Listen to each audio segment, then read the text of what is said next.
When we're seated at a desk all day, the hips are in a flexed position, often the spine is in a flexed position, shoulders are rolling forward, head's poking forward. I find one of the probably all-time favorite exercises for me is 4-point kneeling, because you are weight bearing, and then curling into cat-cow is what we're going to do first to bring in some spine extension, and then I'm going to add something into that. Let's take it step by step. So, in 4-point kneeling, your knees line up with the hip joint, the shoulder and the wrist lines up. My spine is long, I feel that my sit bones are reaching back, the crown of my head is reaching forward. The back of my head is the highest point, and I'm looking at this imaginary line between my index fingers. With the hands, I feel that I'm pulling the mat apart ever so slightly. Notice the muscles around the shoulders engage.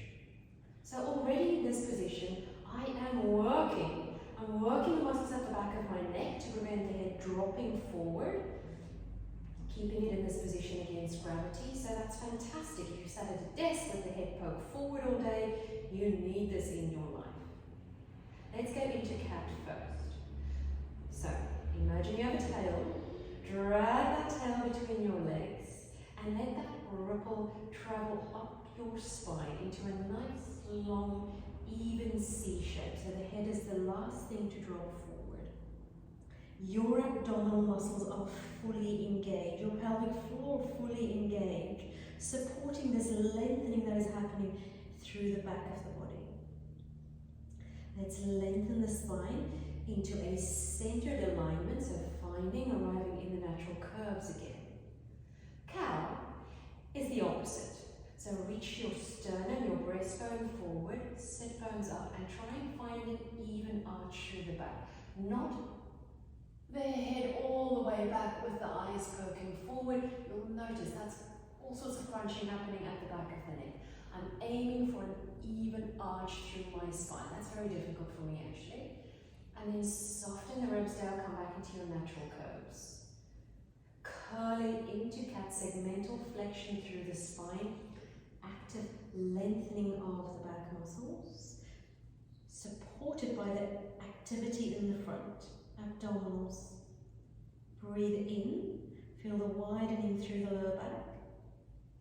Out breath to lengthen the spine back into its natural curves. Find that position of the head where you are working the muscles at the back of the neck.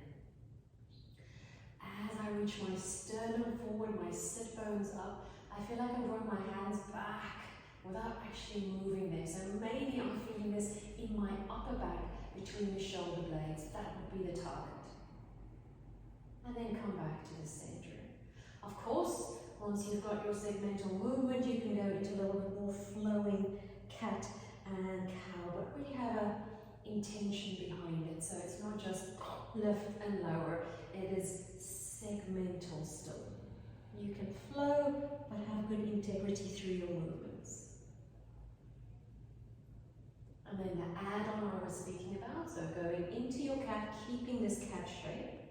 Sit back in space and now less load through the arms, they can release a little bit.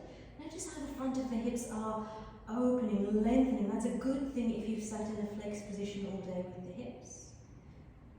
Center the pelvis and the spine, so we're folding at the hips, elongate the spine, looking towards that imaginary line between index fingers. And then you shift forward. It almost feels like you're pulling the hands back to shift you forward. Curl cat. Sit back, angry cat. Stay for a breath in. That width you're feeling through the lower back is a gentle tensioning of the fascia of your lumbar spine. That is very important for back health. Center the pelvis and the spine. So the back muscles take over. As you shift forward, there's more support from the arms. If you can do that a few times,